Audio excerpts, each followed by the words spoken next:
Mereka invisible hand, Zionis Yahudi. Mereka punya agenda besar. Nah, nggak boleh ada yang menghalangi agenda besar ini. Namun agenda besar ini sudah dibuka terang-terangan oleh Donald Trump. Inilah agenda besar, inilah final dari Zionisme internasional. Berdirinya sinagoga Yahudi di atas Masjidil Aqsa. Ya, kan itu puncak gerakan Zionis. Zionisme itu adalah kembalinya Zionis Yahudi ke Bukit Zion, kembalinya bangsa Yahudi ke Bukit Zion. Ya. Kenapa harus ke Bukit Zion? Karena the God who's waited, Tuhan yang mereka tunggu-tunggu akan segera turun di Bukit Zion. Karena milenium ketiga ini harusnya singgasana Tuhan berdiri bagi mereka di tanah Syam, Palestina. Tapi sampai sekarang sudah 300 terowongan dibuat, gempa sudah diuji cobakan, kok nggak hancur-hancur tuh Masjidil Aqsa? Mereka tidak tahu kalau Masjidil Aqsa ini dihalangi, dijaga oleh para malaikat. Nah, ini endingnya. Nah, agar dunia tidak konsen ke sana, bikin ramai dengan urusan rumah tangga negara masing-masing. Ya, kasus pelecehan Al-Quran lah, penistaan Islam lah, penistaan ulama lah. Sekarang apa lagi? Pembunuhan para ulama. Ya. Saya ingin membahas apa yang dikemukakan oleh Donald Trump. Therefore, I have determined that it is time to officially recognize Jerusalem as the capital of Israel. While previous presidents have made this a major campaign promise, they failed to deliver. Today, I am delivering. I've judged this course of action to be in the best interests of the United States of America and the pursuit of peace between Israel and the Palestinians.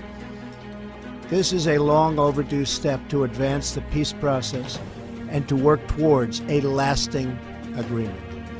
Israel is a sovereign nation with the right, like every other sovereign nation, to determine its own capital. Acknowledging this is a fact is a necessary condition for achieving peace. Inilah arti dari pernyataan Donald Trump. Hikmah yang bisa kita petik, makna yang dikandung dari tersirat pernyataan Donald Trump tadi. Today I recognize that the Jerusalem is the capital of Israel. Maksudnya memberikan izin kepada Benyamin Netanyahu untuk mewujudkan segera apa yang menjadi cita-citanya. Ya, ini cita-citanya Bapak Ibu. כל אחד אבל מצד צריך מזיזל וברכה והצלחה תפלא ולתושיע באתי לבקש את זה בכל העניינים גם האישיים, גם הלאומיים בזמן שישראל לאחרונה נתפסו כמה עניינים פתחו כמה מה שרואה עוד וגם משהו שעדיין משיח ליבו אז הייתה מה שהוא מה ידיעתו. ועושים. הכנראה שהיא מספיק, כאילו שהיום כבר כמה שוד בגיל עדיין ליבו, אבל יש עוד כמה שעות, אז יש להשתדל גם היום, בבשורות טובות. יש שמחה וטוב ליבו. Sudah banyak kemajuan yang kamu lakukan Benyamin Netanyahu, maka kami pilih lagi jadi Perdana Menteri Israel. Padahal dulu sudah menjadi PM Israel dua periode. Ya, setelah itu diganti oleh Ehud Barak dari Partai Buruh, diganti oleh Ehud Ariel Sharon, lalu diganti oleh Ehud Olmert, kemudian diganti lagi oleh dia. Di antara Perdana Menteri Israel yang progresnya bagus untuk mendirikan singgasana Yahudi, singgasana Tuhan ini Benyamin Netanyahu. Dia bertemu dengan pimpinan Rabi Yahudi Zionis Ashkenazim. Dia berkata banyak kemajuan yang sudah kau raih, tapi ada satu ya yang belum berubah. Mesayah belum juga datang. Ya, kenapa?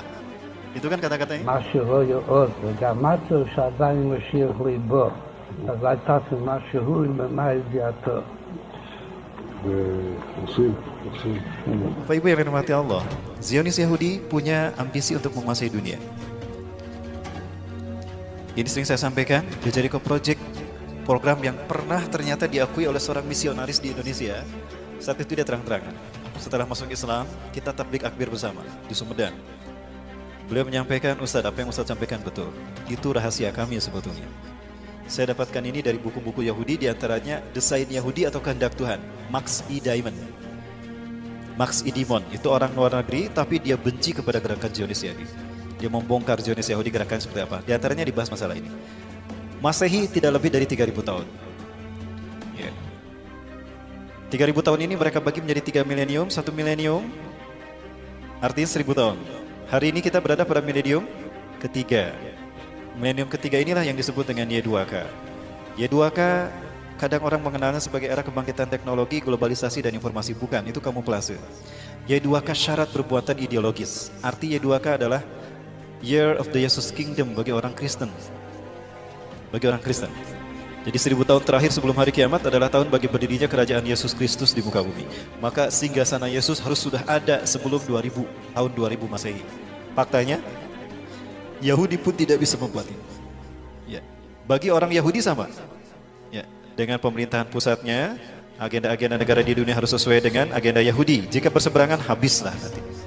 Indonesia, shadow government-nya juga. Inilah Y2K bagi orang Yahudi. Di mana mereka akan mendirikan singgasana Tuhan mereka? Di mana lagi kalau bukan di Palestina, di Yerusalem. Kenapa harus Palestina? Karena Palestina adalah pusat jantung dunia. Jantung dunia itu Palestina. Karena Palestina menghubungkan 3 benua, Afrika, Eropa, dan Asia. Siapa yang menguasai Palestina? Dia menguasai dunia. Dan tidak ada artinya Palestina without Yerusalem, tanpa Yerusalem. Dan tidak ada artinya Yerusalem tanpa sinagog Yahudi. Di mana sinagog Yahudi ingin mereka bangun? Di atas Masjidil Aqsa, kiblat kita yang pertama. Ingat Bapak sekalian, ini kiblat kita yang pertama. Rasulullah sebelum menghadap ke Mekah, ketika masih berada di Madinah, setelah Isra Mi'raj, Rasulullah SAW menghadap ke sini 16-17 bulan. Setelah turun surat Al-Baqarah 144 menghadap ke Masjidil Haram. Ya, masjid ini menjadi masjid pertama digunakan sholat asar menghadap ke Ka'bah. Tadinya kemana we para sahabat, kaum muslimin yang ada di Palestina sholatnya? Ayo lupa tonggong-tonggong, lupa harup-harup, gitu ya. Ada. Karena kiblatnya, kita mau sholat di situ kemana aja nggak apa-apa.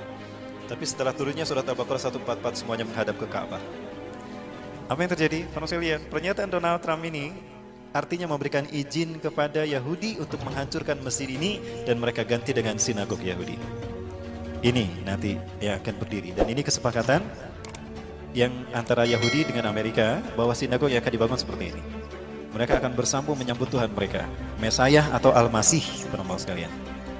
Kalau ini terjadi dan kita masih hidup, malulah kita di hadapan Allah. Kita mayoritas tidak bisa melindungi kiblat kita yang pertama. Ya, lebih baik kita sudah syahid ketika ini terjadi. Namun apa yang terjadi, teman-teman sekalian? Insya Allah, mimpi Yahudi ini tidak akan terjadi.